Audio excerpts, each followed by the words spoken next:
ये है कुंडा के विधायक रघुराज प्रताप सिंह उर्फ राजा भैया। राजा भैया के राजनीतिक वजूद का एहसास कराने के लिए ये तस्वीर काफी है। कल समाजवादी पार्टी ने राज्यसभा चुनाव से पहले डिनर पार्टी रखी थी। उसमें पार्टी के विधायक और सांसद मौजूद हैं। अखिलेश यादव, उनकी पत्नी डिंपल यादव और जया बच्चन कुर्सियों पर बैठे, लेकिन एक कुर्सी किसी के आने के लिए खाली कराई जा रही है। जैसे ही राजा भैया की एंट्री होती है, अखिलेश यादव खुद खड़े होते हैं और उनको अपने पास बैठा लेते हैं।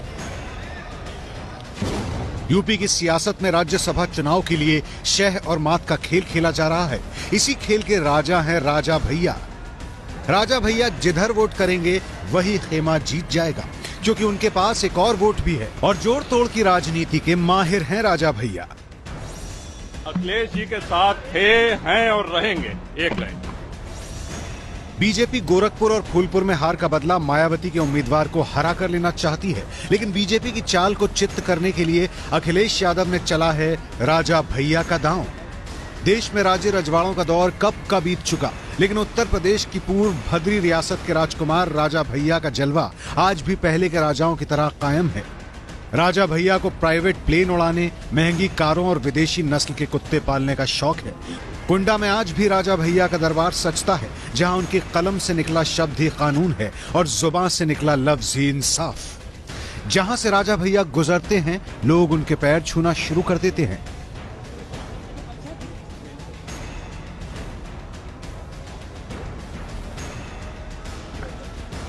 ये देखिए, किसी सुपरस्टार की तरह राजा भैया की झलक पाने के लिए लोगों की भीड़ लगी है।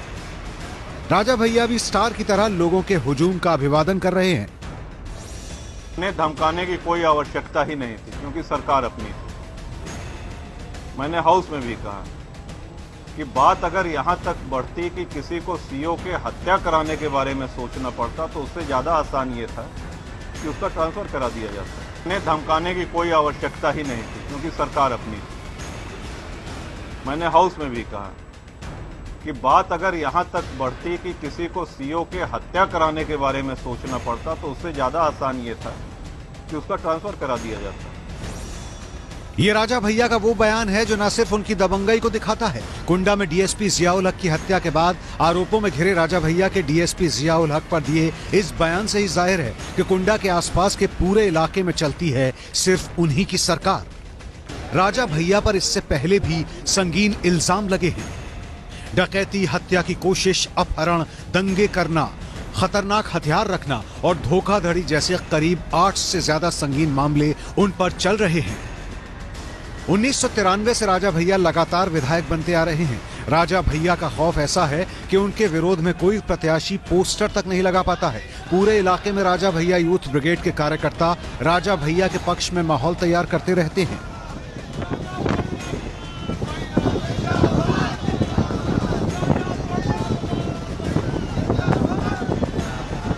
महज 25 साल की सबसे कम उम्र में सबसे ज्यादा वोटों से जीतकर यूपी विधानसभा पहुंचने वाले राजा भैया की शोहरत आसमान चूमने लगी, लेकिन जल्द ही उस पर लग गया दबंगई का बदनुमा दाग।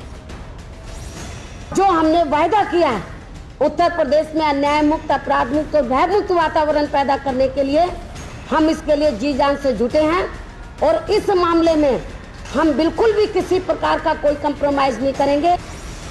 8 मई 2002 में जब मायावती उत्तर प्रदेश की सत्ता पर काबिज हुई, तो वो बाहुबली राजा भैया पर कहर बनकर टूटी। दरअसल 2002 में बीजेपी के विधायक पूरन सिंह बुंदेला ने राजा भैया पर अपहरण करने और धमकाने का आरोप लगाते हुए पुलिस में शिकायत दर्ज कराई, जिसके बाद मायावती ने आनन फानन में राजा भैया और उनके पिता उदय प्रताप सिंह को गिरफ्तार कर जेल भेज दिया। मायावती के काले शासन में सामान्य न्याय से भी हम लोग वंचित रह गए। ये सबसे बड़े दुर्भाग्य की बात है। अदालत में हमको पेश करते, अदालत हमको बेल देती, न देती, रिहा करती या